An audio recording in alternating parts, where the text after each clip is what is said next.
एक और बड़ा सवाल इससे उभर के आता है और वो ये है रेवड़ी कल्चर का सवाल।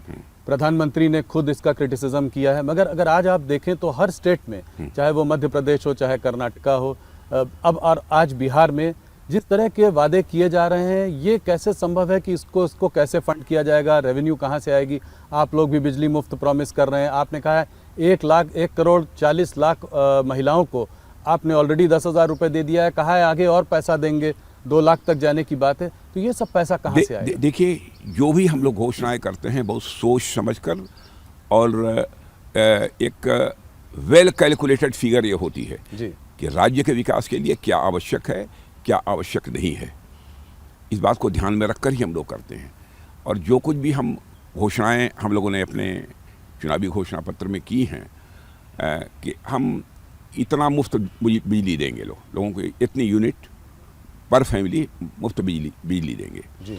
तो मैं समझता हूं कि उनके आर्थिक हालात को सुधारने के लिए, उनकी परचेजिंग कैपेसिटी को बढ़ाने के लिए, उनकी जिसे कहा जाए कि एक अर्निंग की माने कमाई की क्षमता को बढ़ाने के लिए जितना आवश्यक है वही उसी की हम लोग घोषणा करते हैं, बहुत नाप तौल कर।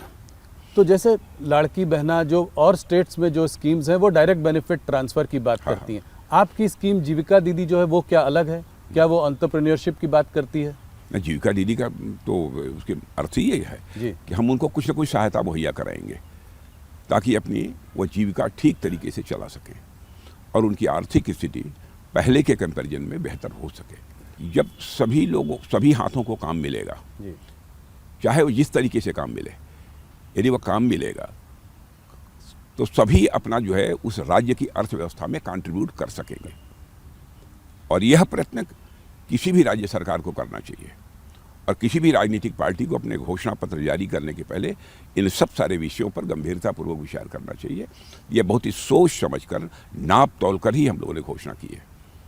अब जैसे प्रधानमंत्री किसान सम्मान निधि के अंतर्गत 6,000 रुपये प्रतिवर्ष हम किसानों को मुहैया करा रहे हैं। आप किसानों से पूछिए, इसका सीधा लाभ उनको हुआ है। उसके परिणाम स्वरूप अपने खेत की बुआई करने के बाद जो फर्टिलाइजर की आवश्यकता होती है, उस आवश्यकता की पूर्ति 6,000 रुपये से होती है और उसके बाद फूड ग्रेन का उत्पादन बढ़ता है। तो स्वाभाविक है कि अर्थव्यवस्था को एक ताकत मिलेगी, उससे बल मिलेगा। तो एक दूर की सोच के साथ ही हम कोई आश्वासन देते हैं और कोई कदम उठाते हैं। थोड़ा सा SIR की ओर चलते हैं। शुरुआत में बिहार के चुनाव की शुरुआत में SIR वोटर अधिकार यात्रा राहुल जी ने और तेजस्वी जी ने निकाली थी। उनका मानना यह है कि जो 65 लाख लोग जो डीरजिस्टर हुए हैं इस SIR में बिहार में, उसमें आप लोगों को बहुत फ़ायदा है क्योंकि आप लोगों ने इसमें घुसपैठियों को बाहर किया है जो कि उनके वोटर थे। तो इसको आप कैसे देखते हैं? अरे मैं कहता हूँ कम से कम बतलाएं तो जी, किनका नाम मतदाता के रूप में रजिस्टर होना चाहिए था, नहीं हुआ। एक भी केस वो सामने नहीं ला पाए।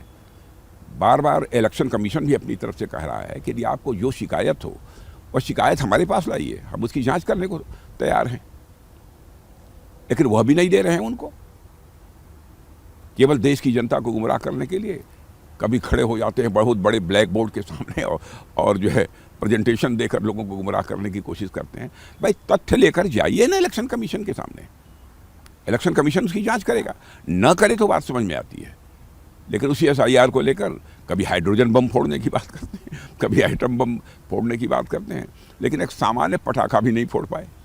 कह रहे हैं कि हरियाणा और महाराष्ट्र का चुनाव आपने चोरी कर लिया और कहना ये चाह रहे हैं कि बिहार का भी आप चुनाव चोरी करने जा रहे हैं, क्योंकि तो ये क्या, इसको कहीं ना कहीं क्या ये चिपकाने की कोशिश है कि ये डेमोक्रेटिक प्रोसेस को आप लोग उसका उल्लंघन कर रहे हैं, उसको बाईपास कर रहे हैं? देखिए, सच्चाई तो यह है कि बिहार के बारे में भी उन्होंने यही कहा था और उसी के लिए उन्होंने पदयात्रा भी निकाली थी जी, कि वहाँ पर चुनाव आयोग जो कार्रवाई कर रहा था, SIR का जो प्रोसेस चल रहा था, उसी पर उन्होंने क्वेश्चन मार्क लगाया था।